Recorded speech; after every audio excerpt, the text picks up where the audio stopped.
इस जगत में सत्य किसे कहा जाता है जानते हो?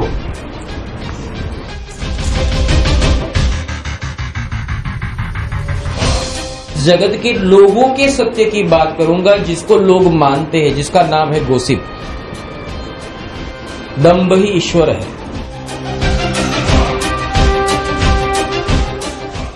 दिखावा ही राज करेगा, सीधी सी बात। तुम इस तरह से नहीं चल सकते।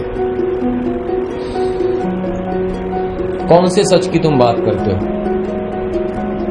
पृथ्वी के ऊपर जितने भी अवतारी पुरुष आए, एक अवतारी पुरुष ऐसा मुझे दिखाओ जिसने पूर्ण सत्य धारण करके उसने पूरा जीवन जिया। पूर्ण सत्य। अगर अक्षर पुरुषोत्तम राम की बात करोगे, अक्षर है अक्षर पुरुषोत्तम, तो वाली को भी छुप के मारा था।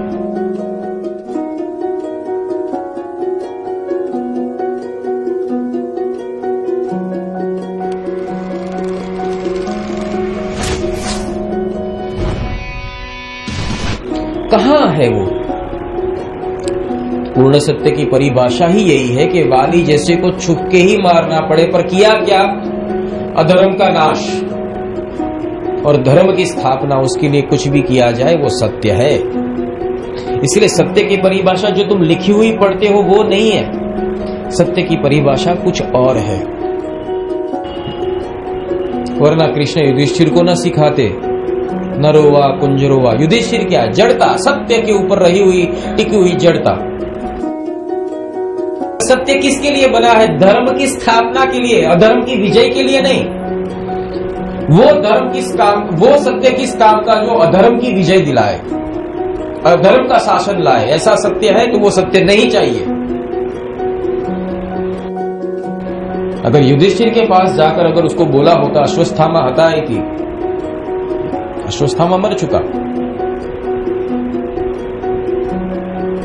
ये करना पड़ा क्यों? क्योंकि सत्य को विजय दिलाना था, पाप का नाश करना था। इसके लिए जरूरी था। इसलिए कृष्ण ने ये बाजी रचाई कि हाथी था, उसका नाम अश्वत्थामा था। भीम को बोला सर काट डालो इसका। और जब द्रोण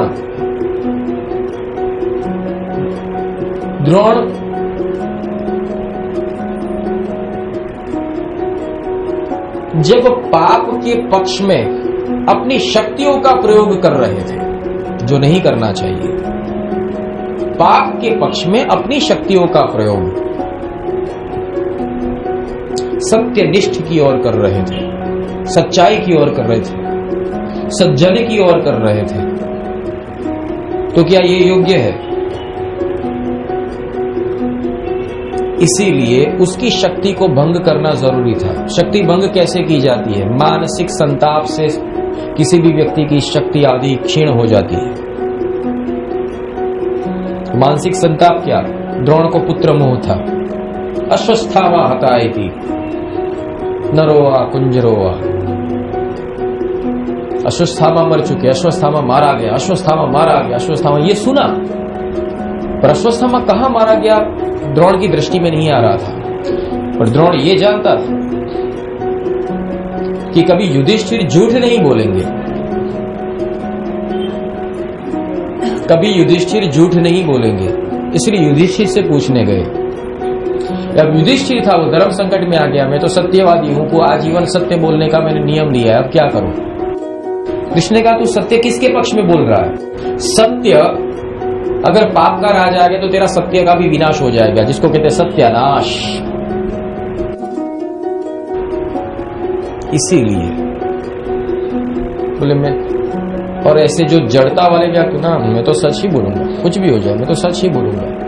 बोले ठीक है, मैं सिखाता हूं ऐसे सच बोलना जिसमें तेरा भी व्रत ना टूटे और मेरा भी काम हो जाए। तो कह देना अश्वत्थामा हताए थी। अब कौन? नरोवा कुंजरोवा। कि भाई कोई पशु है या मनुष्य हो मुझे मालूम नहीं। हाथी मतलब पशु,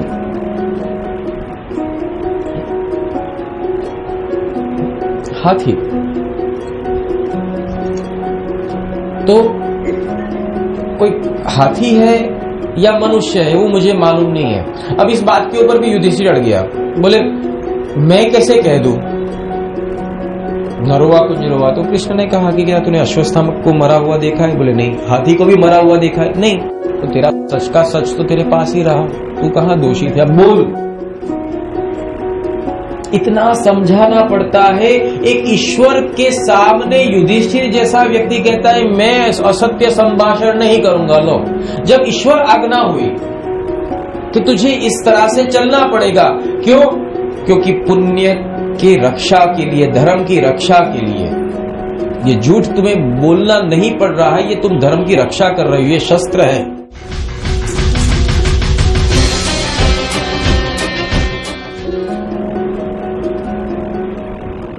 ये सिखाना पड़ता है। युधिष्ठिर क्या? सत्य की जड़ता, जड़ सत्य। भीम क्या? जड़ बुद्धि वाला बल। अर्जुन क्या? शक्ति और अहंकार का समन्वय। सब एक तत्व ज्ञान से देखो तो समझ में आएगा।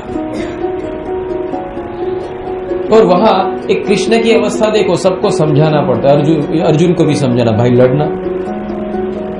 वहां बोले नहीं, मैं स्वजनों की हत्या कैसे कर सकता हूं? अरे जब ईश्वर आज्ञा सर्वोपरि, वो तुझे क्यों नहीं समझ में आया? यही बात समझाती है कि अपनों को देखकर हर कोई ईश्वर के सामने अपने हथियार छोड़ देते हैं। पर क्या ये अपने देने वाले भी ईश्वर है और अपनों को लेने वाले भी ईश्वर है? तो तू कहां का निकला ये निर्णय करने वाला? और जिस दिन तेरे अपने चले जाएंगे उस दिन सपनों को साकार करके बताना